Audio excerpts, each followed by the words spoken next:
Hello, everyone, and thank you for joining us.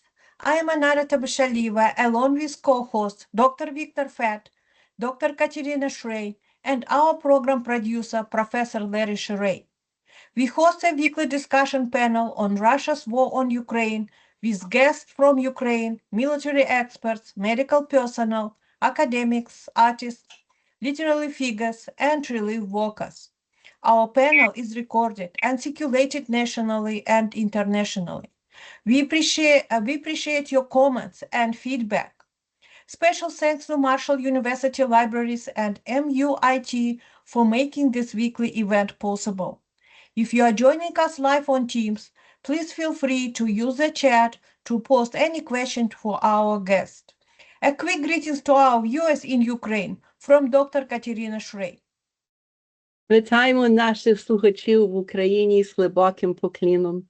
Ми далі свідки вашого страшного терпіння і також вашої великої сили. Дякую вам за вашу участь в нашій тижневій програмі. Thank you, Katerina. Today's guest will be introduced by Dr. Victor Fett. Thank you, Anara. It's my honor to introduce Dr. Myroslav Shkandrij, a Professor Emeritus of the University of Manitoba from Canada. He is a former head of the Department of German and Slavic Studies, and his research embraces aspects of modern Ukrainian cultural history, including everything from Soviet literary politics to nationalism, imperialism, contemporary debates about decolonization. We'll welcome some questions on this. Dr. Shkandrij's articles have appeared in many journals, and he published quite a lot and edited quite a lot of books. And here on the screen is one of his last edited collections on Holodomor. Let me remind our viewers what Holodomor was. It was an organized famine by Stalin's government in Ukraine for a couple of years in 1930s. These are selected publications of Dr. Shkandrij, and here are some contemporary pictures from 1930s. The genocide of Ukrainian people known as Holodomor, the hunger death. Memorial dedicated to the victims in Canada, and people awaiting opening of a soup kitchen by American Jewish Joint Distribution Committee that was earlier in 1920s, the first wave of famine. I will stop sharing here and let Dr. Shkandrij introduce himself and talk to us from Canada, please. Well, thank you, first of all, for the invitation. It's a pleasure to get to know your broadcast and your team. My interest in Ukraine is a long one, and I've published several books, including a book on Russia and Ukraine, The Discourse of Empire. And only recently, some of these books were translated into Ukrainian, and in connection with the current war, have become better known and more popular. So I'm going to speak about the reasons for the war, the given reasons, and the reasons that are not often admitted, and try and give you a perspective on the imperial discourse and the anti-imperial discourse. So if you look at the reasons that are given, very often they're economic. Ukraine is a very rich country, a very large country with enormous resources and a very educated population. There are also political reasons. Putin did not want, or the Russian elite did not want, a thriving, democratic, culturally vibrant state on its border, because that would influence its own population. And it felt it had to react to the rapid development of Ukrainian society. There are also personal reasons. Putin as you know, was angered by the fact that his candidate for puppet ruler of Ukraine, Viktor Yanukovych, was rejected, felt humiliated. And so these reasons combined to push Putin and his team and his advisors towards considering an invasion. The reasons given, however, the immediate reasons given were that Ukraine was overrun by Nazis, by a fascist junta, or that it was necessary to rescue Russian speakers who were being supposedly persecuted in Ukraine. It didn't take long for all these reasons to be shown false. There were no Nazis to be found in Ukraine. There was no junta. And the Russian speakers fought very hard and continue to fight very hard against the Russian invasion. But the interesting thing is that Putin used history, a history lesson, which he published on the presidential website in July 2021, in which he argued that there was no Ukraine. There never was a Ukraine. It was always Russia.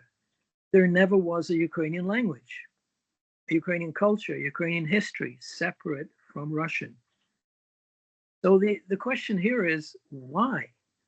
Why was that history lesson so important that it had to be given prominence and actually used as a justification for the invasion, for the war? Well, in my opinion, the reason is that it played well and continues to play well with the Russian population.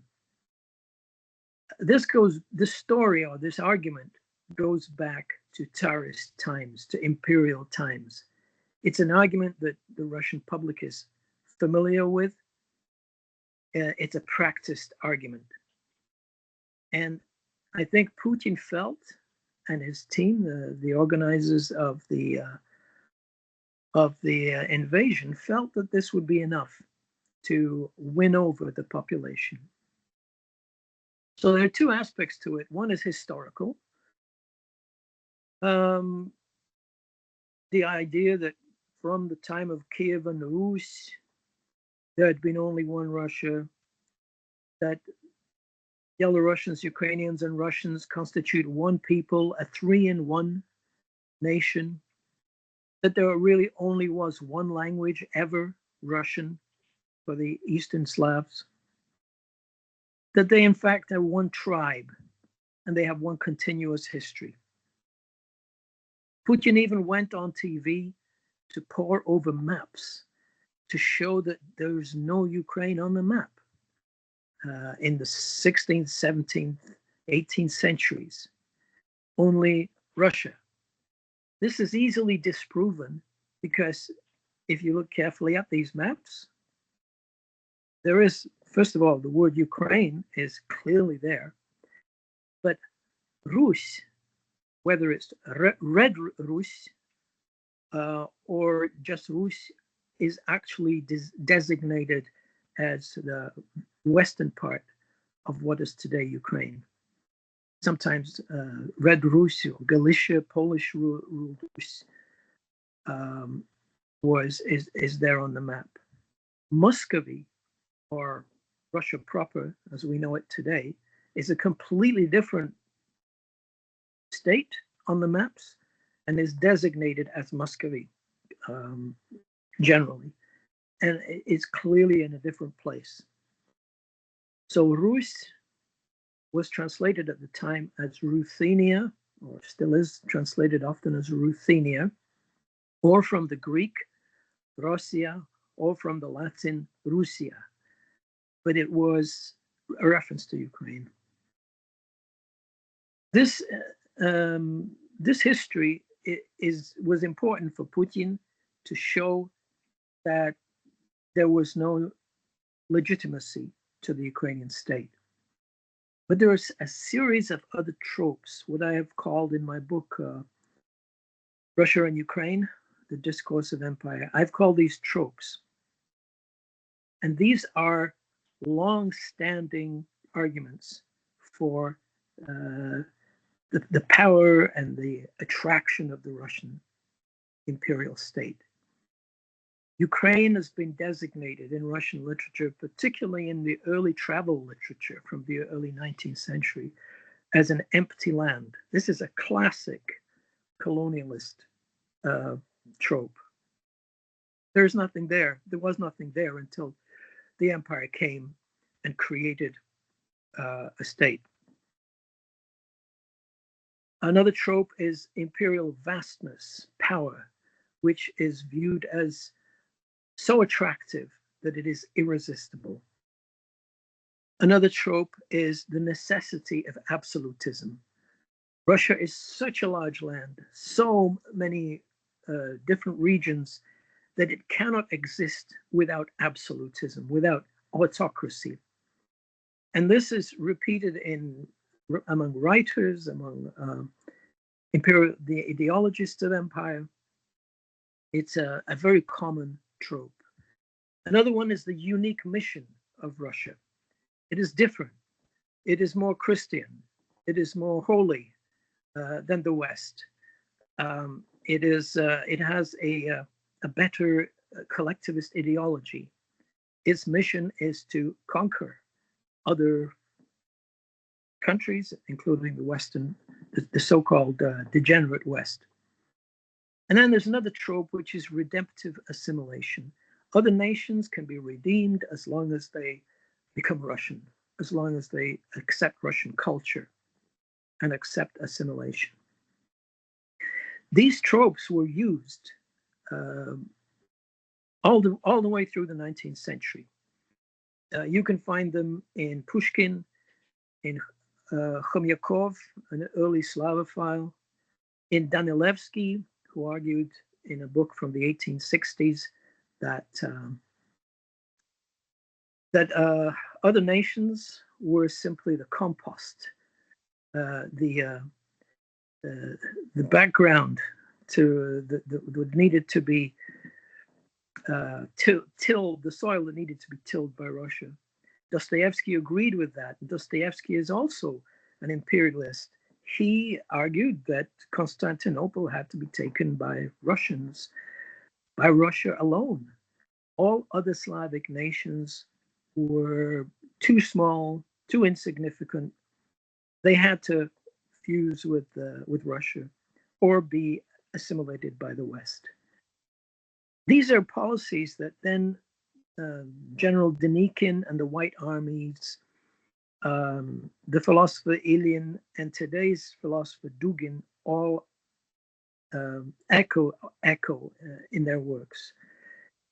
The basic line here is that Russia is indivisible, that it is one state, always has been, that it has the right to assimilate others. And this is the essential narrative, Tsarist narrative, that has now been resurrected, a narrative of indivisibility.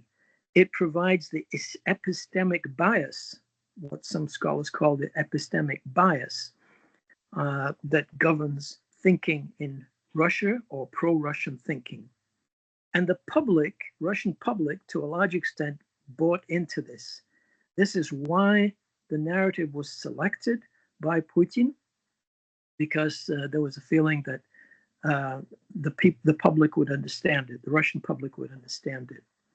Now, there was a counter-narrative, always has been a counter-narrative, and it can be designated as independence. Russia fears this narrative because it destroys its own self-image. Its inability to deal with this narrative very often is expressed in a fury, an antagonism.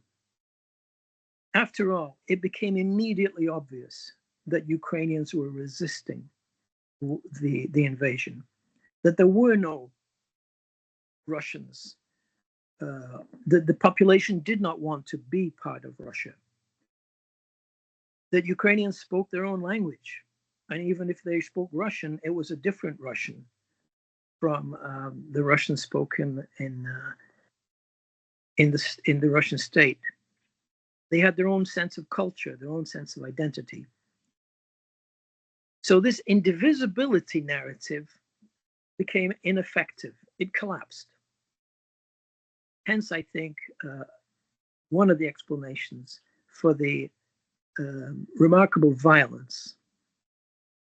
After all, Russians invaded to remove the so-called leadership, which apparently was nationalist in their view, fascist, Nazi.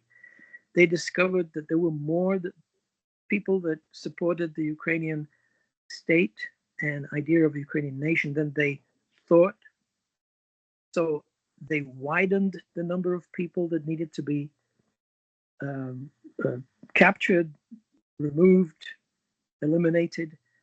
And then it became clear that almost the entire nation opposed them. So they moved to even wider repression. And this is a formula for genocide. If people disagree with you, you have to kill them. And if the entire nation disagrees with you, you have to remove the entire nation. So what happened, in my view, in 2022 was that a decolonization process was triggered in Ukraine. It exposed the fragility of the indivisibility narrative, and it led to the end of Russia's imperial dream. The Ukrainian narrative of freedom, emancipation, and national liberation is very powerful, and it has pushed this decolonization narrative, which also has very deep roots. After all, think about it. Ukraine was part of the Polish-Lithuanian Commonwealth. It wanted to be one of the 3 nations that formed this Commonwealth. Its ruling class, the Cossacks, or the Cossack elders, the Starshina, wanted privileges and rights to be recognized in the same way as the Polish nobility and the Lithuanian nobility wanted them recognized. And it fought a war against Poland for these rights. It then allied itself with Muscovy. But when Muscovy began encroaching on these rights, it then fought wars against Muscovy. Then in 1709, as you probably know, Ivan Mazepa, the hetman, allied with Charles XII of Sweden and also fought against Muscovy, Peter I, to retain Ukraine's autonomy. Then in the 19th century, democratic populists around Taras Shevchenko, Mykola Kostomarov, Pantelimon Kurish developed a program it was a democratic populist program, but it saw Ukraine as one of the Slavic nations in a federation of Slavs. So a democratic European nation as part of the family of nations. Then in 1917 to 20, Ukraine declared independence and fought a war for its independent existence, which was crushed by 1920. But that was not the end of it. The cultural renaissance, so-called, of the 1920s, when a Soviet Ukrainian Republic was created, also developed Ukrainian language, Ukrainian culture, a Ukrainian identity. The Bolsheviks were unable to control Ukraine and had to go for concessions, and they conceded to the creation of a Soviet Ukrainian Republic and to a Ukrainization policy. to which most of the intellectuals and intelligentsia in Ukraine contributed. There were mass revolts in the 1930s during the Holodomor and the collectivization. There was a mass underground resistance in Western Ukraine, particularly in the 1940s. There was a dissident movement in the 1960s. And of course, the revolutions from 2004 to 2014 are another aspect of this process of resistance. Well, the ideology that was developed was always around not only independence, but democracy. So the socialist revolutionaries, the social democrats in 1917, developed a program for Ukraine, or a vision of Ukraine as a democratic socialist country. So did the National Bolsheviks in the 1920s. The idea was that Ukraine should be an independent, albeit Soviet, republic. And there are many fascinating theorists or ideologists. Olgert Bochkovsky's works have recently been republished. He was a socialist revolutionary who wrote just prior to the revolution during the First World War.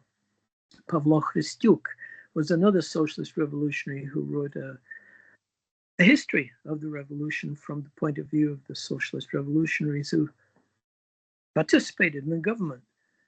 There are books by Isaac Mazepa, Nikita Shapoval, Vyacheslav Lipinsky, and others. But there are also Jewish authors. The early Bolsheviks came over to the Bolshevik side from the Bund, the Jewish Bund, and they were among the first historians of the Ukrainian Revolution. So Ravish Cherkessky and Rafes wrote books which were pro-Ukrainian. They were books that supported the Ukrainian revolution and the self-determination for Ukraine, including independence. There were indigenous pro-Bolshevik groups like the Bolshevists, the Ukrainian Communist Party, and there was a massive discussion in the 1920s called the Literary Discussion, which argued for Ukraine's independent path. Now, I mention this because nobody at this time in the 1920s denied the existence of Ukraine, or its language, or its culture, or its history.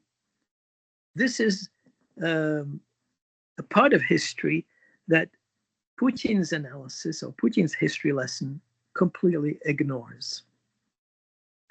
And it continued. In the 1940s, the underground, the nationalist underground, the so-called OUN or UPA, Organization of Ukrainian Nationalists, or the Ukrainian Insurgent Army, developed, particularly in the latter part of the 40s, an anti-imperialist narrative. And they aligned themselves with anti-colonial struggles worldwide. The colonial world was collapsing. The world of Western imperialism was collapsing. And they aligned themselves with the fight of these new nations, new states.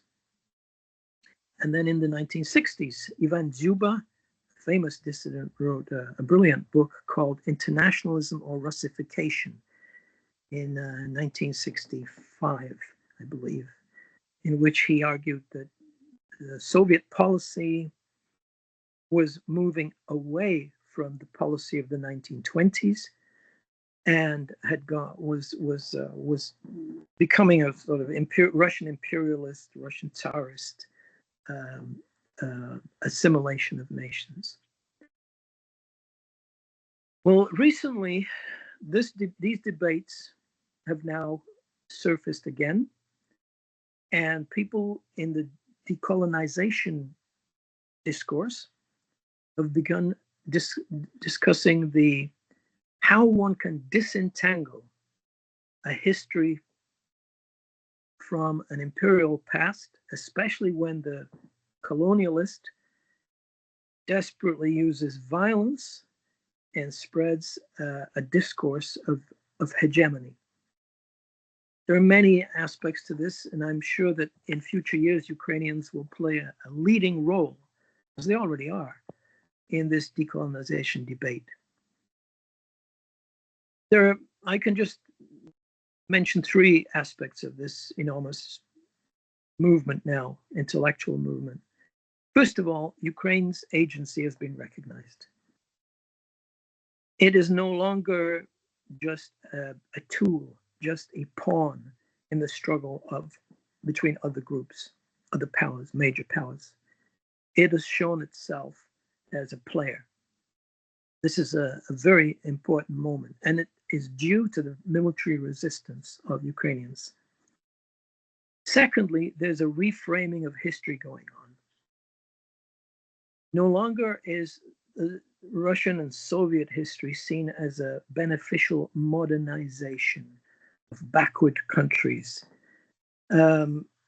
This apologism for Russian and Soviet history is now crashing. And a lot of people, especially in Central Asia, are now writing about the suffering of their people and what really happened to them. Not to mention Eastern Europeans who have a long and close recent history of domination by Russia and the Soviet Union. And a third aspect of it, and this is a good illustration, is the discussion around modern art. Suddenly, Ukrainian artists, particularly from the avant-garde, but also from the 19th century, are recognized in Western museums. MoMA in New York, the Met, the Tate Gallery in London, galleries in Europe are now relabeling many of their works and the authors of these works as Ukrainians, or giving people to understand their Ukrainian background, their Ukrainian inspiration. It's clear that there's a different sensibility in the Ukrainian art world. And this is now spread. It's becoming clear that many films were produced in the 1920s by the Ukrainian film organization Vuvku. They exported more films to Germany in the 1920s than any other nation other than the United States. Their works were recognized. They are now taught in film courses, Dziga Vertov, Alexander Doshenko, among them. But they were not shown in the Soviet Union. The idea was always that they could be useful for propaganda purposes, for making the Soviet Union or Russia look attractive, but they should not be. They gave too many ideas to local people about Ukraine's separate identity. So the ideology of indivisibility revolves around phrases like the Russian world, meaning anybody who speaks Russian belongs to the Russian world, and Russia has a right to draw them into the struggle for its expanding its borders. The Third Rome, Russia as Moscow as the Third Rome, the only true Christian society, or the 1,000-year-old Reich from Kyiv and Rus to the present. But the alternative is this view of Ukraine's liberation struggle, the struggle for democracy, the struggle for decolonization, the struggle for recognition as an independent political, economic, cultural unit. And this second struggle has always been there. There's always been a counter discourse. So I'll just give one example, and this is taken from a book by Serhiy Plokhy, and Svetlana Bidaryeva has used this example. There is an icon of the Pokrova from the early 18th century. in which on one side, the Pokrova is the Our Lady Protectress, who was the patron saint of the Cossacks, the Cossack ruling class, and the Zaporozhians. On the one side are Ukrainian dignitaries, church leaders, and on the other side are Russians in this icon, including Peter I and Catherine I. Now, Bidarova uses the term syncretic polarization. Ukrainians and Russians could recognize this icon and read into it what they wanted. From the Russian point of view, it was obeisance to Moscow, to Muscovy. From the Ukrainian side, it was protection by the Tsar of their state, of their people, of their society. But when the war, this recent war began, it was like elements being heated, and then because of the heating, separating. So the vision of Peter on the icon begins to disappear. It's like you can still use the same aesthetic, you can still use the same icon, but you just remove a couple of elements. They're no longer there. And this polarization is, I think, a good example of what is happening in the culture. The same thing is happening in the language area. Volodymyr Rafeenko, a very well-known Russian language writer from Ukraine, simply said he would no longer write in Russian. He learned Ukrainian, or he improved his Ukrainian and began writing in Ukrainian, and he began writing about how the Ukrainian language changes your perception of the world, how you see things differently. So these are examples of how very quickly in the Ukrainian case, the cultural norms and the view of culture can change. And the lesson is that Ukraine was never completely hybridized, that it was always a sort of a syncretic polarization, and it was easier to remove the accretion, the Russian accretion. So in conclusion, it seems to me, my analysis, the analysis that I would like to put forward is that the indivisibility narrative completely died in 2022. And the independence narrative, which includes self-determination, national liberation, became dominant in Ukraine. It has been by far the more convincing and certainly the more attractive one. A host of scholars now in the West, Ukrainians who have emigrated to the West, but also in Ukraine, are now developing this analysis and trying to influence Western opinion. Thank you for your attention.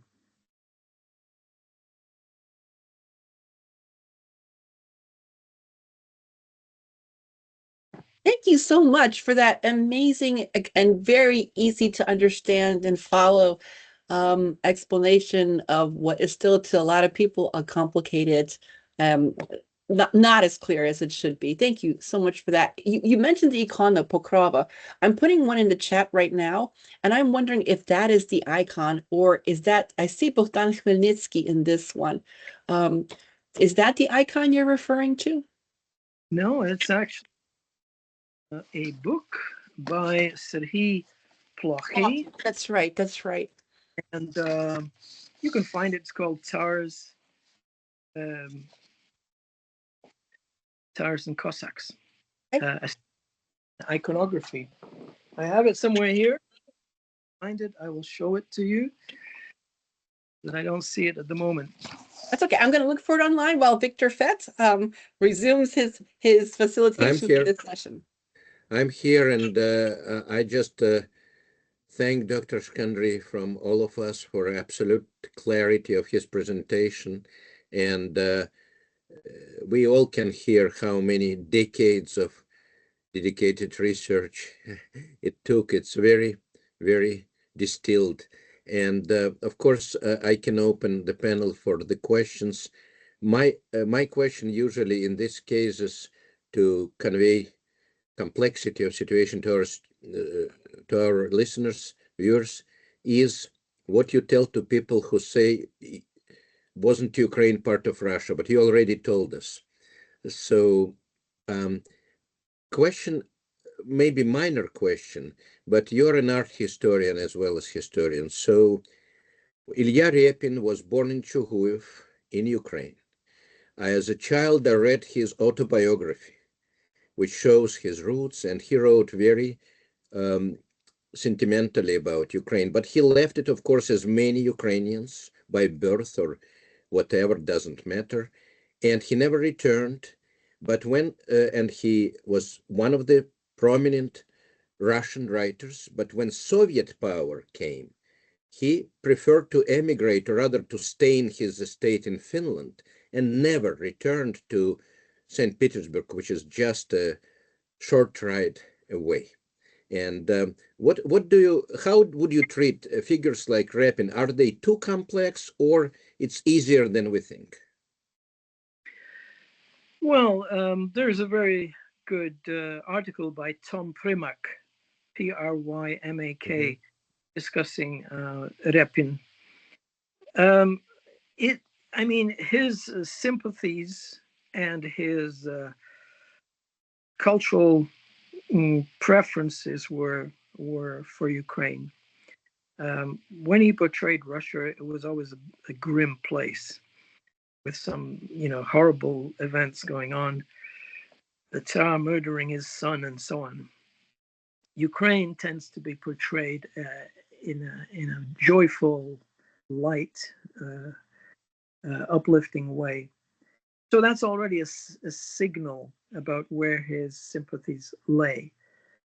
But the Ukrainian movement politically was still only gathering steam at that time.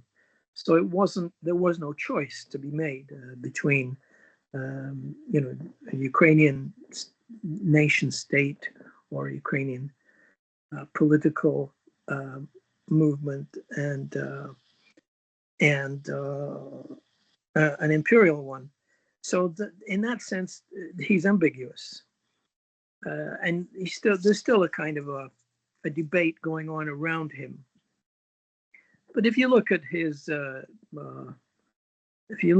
works, that's probably the best indication of why he felt close to Ukraine and Ukrainian culture and Ukrainian history, much more so than Russia.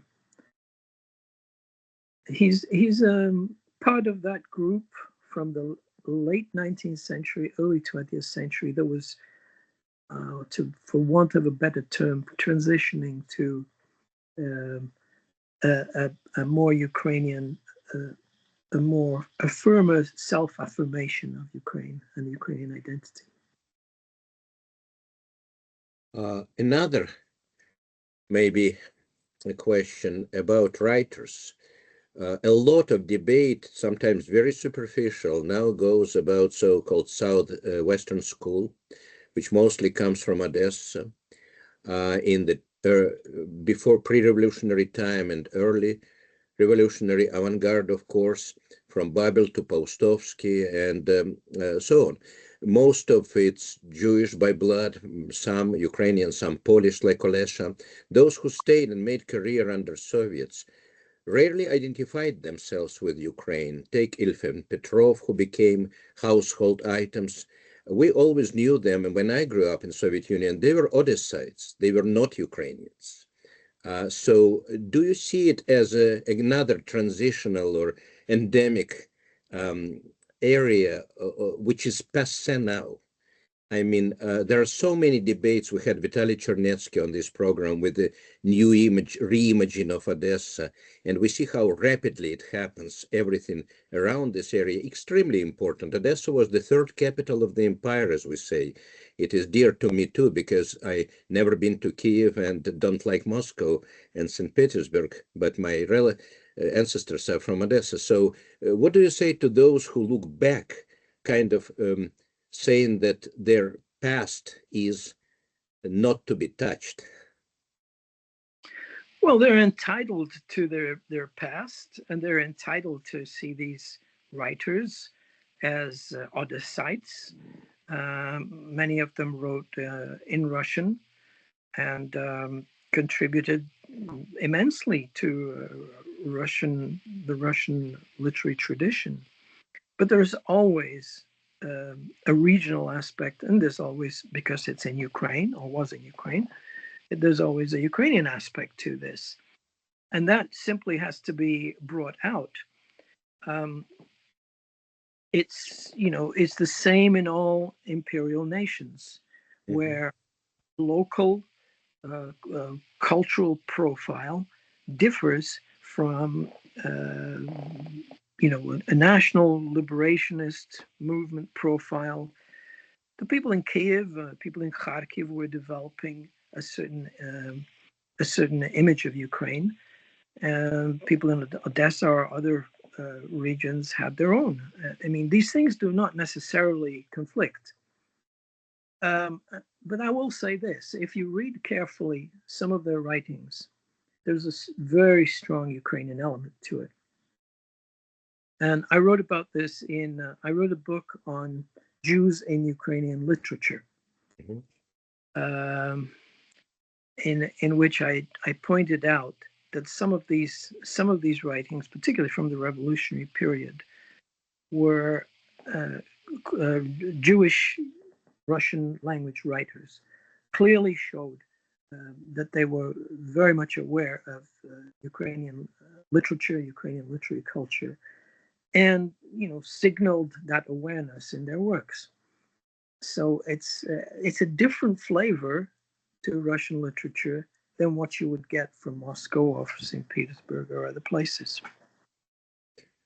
Great. That's again, we hear it for 3 years on this program, but I think you are one of the few who brought it up so clearly. I have a question for our regular viewer, Yefim Somin from Boston. Yefim, please. Yes, can you hear me? Yes. Okay, thank you. Thank you very much, Dr. Shkandrij. I wonder if you can maybe briefly comment on the following topic. Sort of just very briefly, reasons for the early Soviet Ukrainization of the 20s and beginning of the 30s, and then reasons also for the reversal of that policy, sort of what prompted this. I am familiar, incidentally, with the play by Kulish, Mina Mazayla, which in a satirical form describes that process and the resistance to it, which I understand is becoming popular again, actually, in Ukraine. So if you could just briefly comment on these two changes, what was the main main prompts for those? Well, I see it the way most people who wrote about it in the 1920s see it. It was forced on the Russian Bolsheviks because they could not control Ukraine. Ukraine was a hotbed of resistance. There were armed groups running about. There was they had failed to establish an independent state, but that did not mean that people had changed their views. And there was a sense that to win Ukraine, they had to bring over a leadership cadre. They had to bring over indigenous people who would support the Bolshevik state. So what did these people want? They wanted Ukrainian language in the schools. They wanted Ukrainian to be used in the civil service, in newspapers, in higher education. All this, they wanted to be visible to anybody who entered the country. And this was a concession. So I wrote a book. My dissertation, my PhD dissertation, was Modernists, Marxists, and the Nation, which was about the literary discussion in Soviet Ukraine. And this discussion is precisely answers your question. Ukrainians argued that after Lenin's statements on self-determination, after the creation of a Soviet Republic, an agreement had been reached that it would be culturally independent, and they needed to Ukrainianize all aspects of life. Not only Ukrainianize, but it was also an indigenization policy. So Yiddishization was also part of it. Yiddish institutions, Yiddish schools were also part of this indigenization policy. And it took off. I think it was so successful. Some would disagree with me, because some people think it was merely a clever way of exposing Ukrainian patriots and then liquidating them. But I think that the Moscow lost control of the discourse, and the Ukrainianization movement took off in a very dynamic form. Now that scared Moscow, because all of a sudden Ukrainian culture became more attractive, more interesting, more dynamic, and began to bring over to itself Russian speakers, Yiddish speakers. It became an assimilatory cultural power. Now, there was, because of this long tradition of imperial rule, that, for many people, this was extremely disturbing.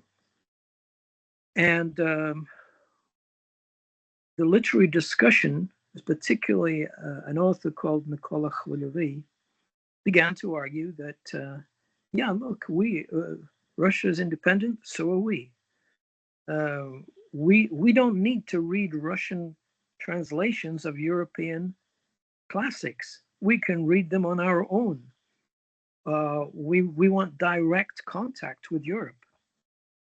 And at that point, I think there was pushback, strong resistance, particularly among unreformed, the catchword of the 1920s was Russian chauvinism.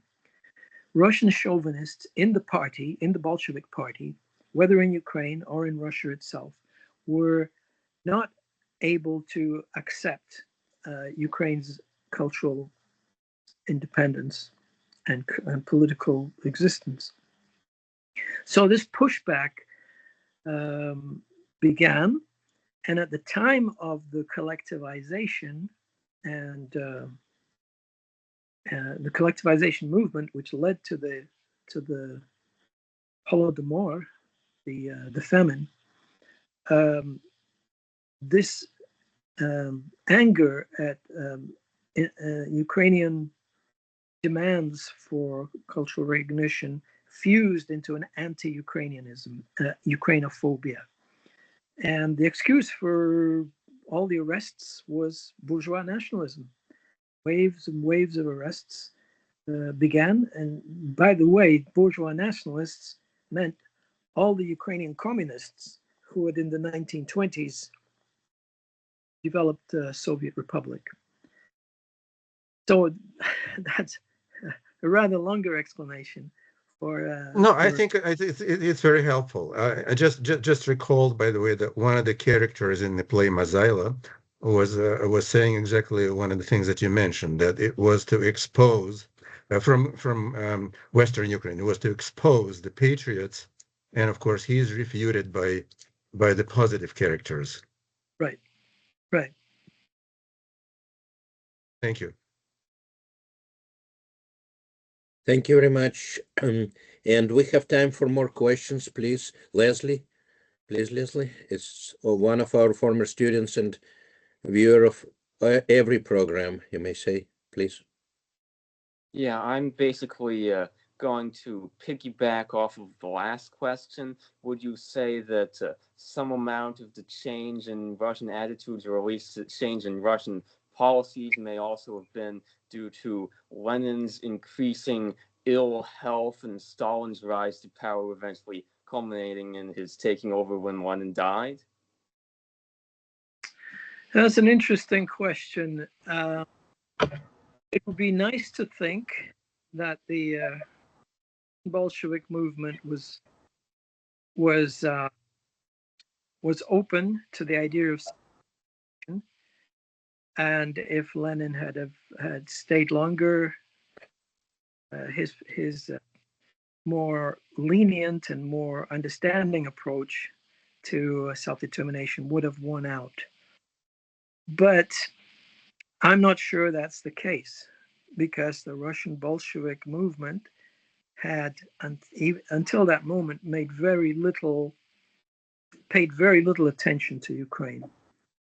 The Russian Bolsheviks were completely affected by this Russian imperialism, and you see Russian chauvinism, and you see it in the debates within the Russian Bolshevik party, who are like Shkandrij, who wrote a very famous book called On the Situation in Ukraine, Lenin, saying, are you serious about Ukraine's self-determination, or is this just a... And the same debate held throughout the early 20s within the Communist Party, where they argued that we do enough. I think that really Stalin was the key. He was the ex-Bolshevik expert. He was never a supporter of a Ukrainian party, a Bolshevik party, or of Ukrainian state. He just it always argued it should be a unitary Russian state. And it was therefore easier for him and his supporters in the inter-party struggle to dismiss Ukraine and to get rid of anybody who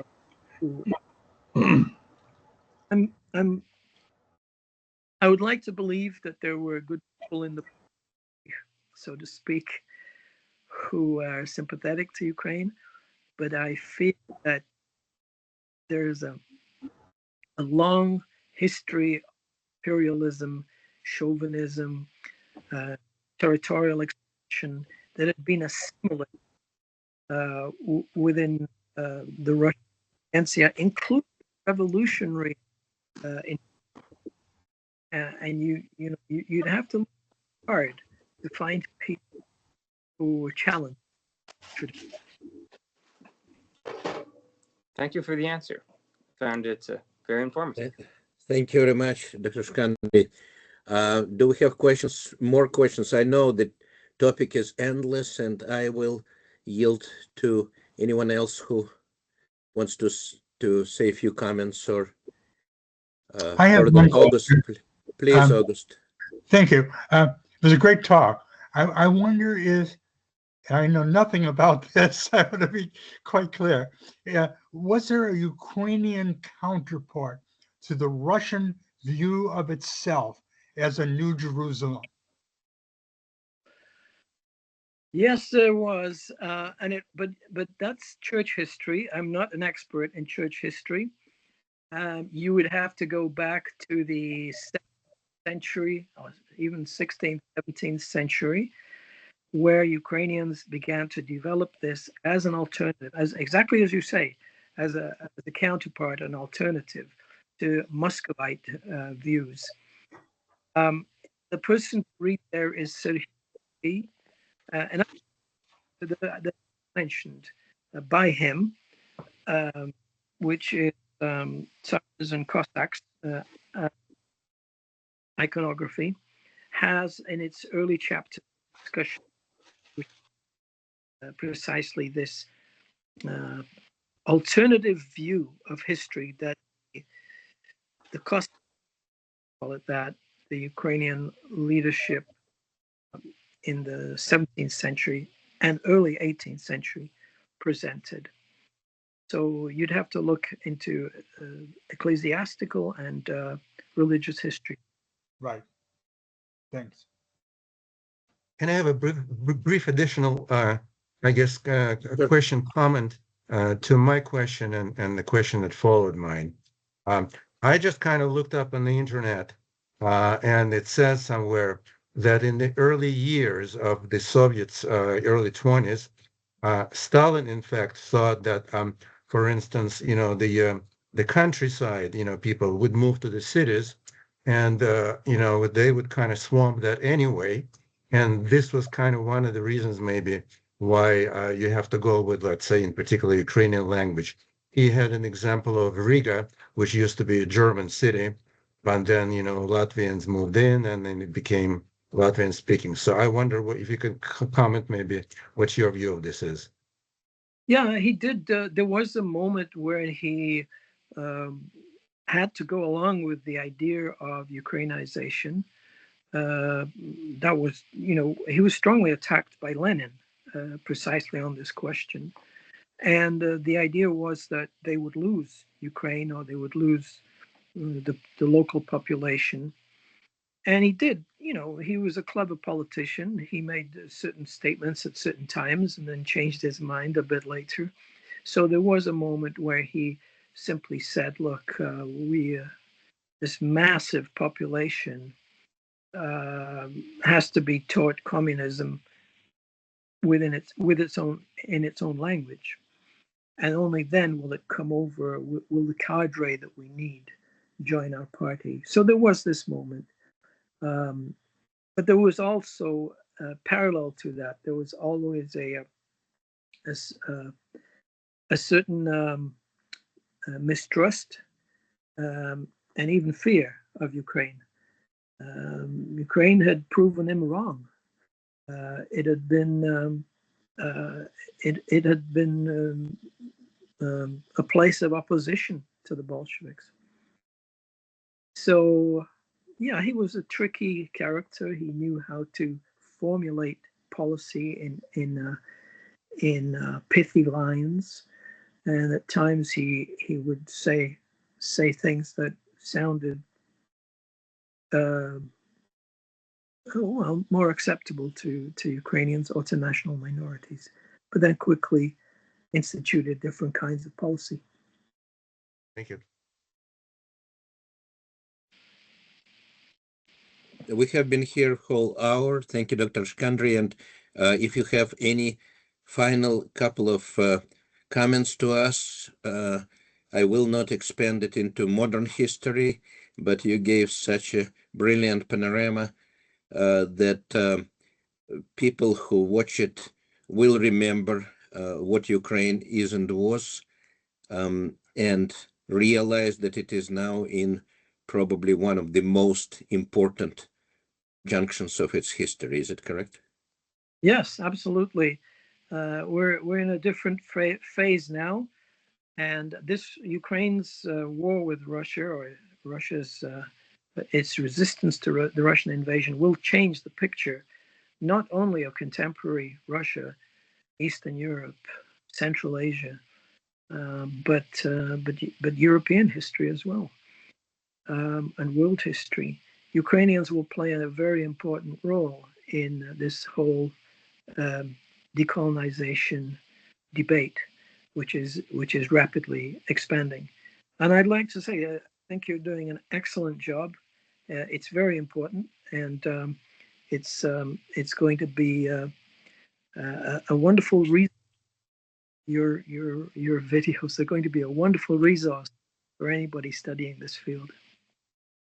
Dr. Thank you. Shkandrij, as Thank you you. were speaking, I was thinking this is such a vindication for decades of Ukrainian immigrants and their children trying to explain to their American friends, like, that we're Ukrainian, not Russian. The entire time you're speaking, I was almost getting emotional because, like, these are the words we all needed to hear. These are the words we all needed to know growing up. That was beautiful. Thank you.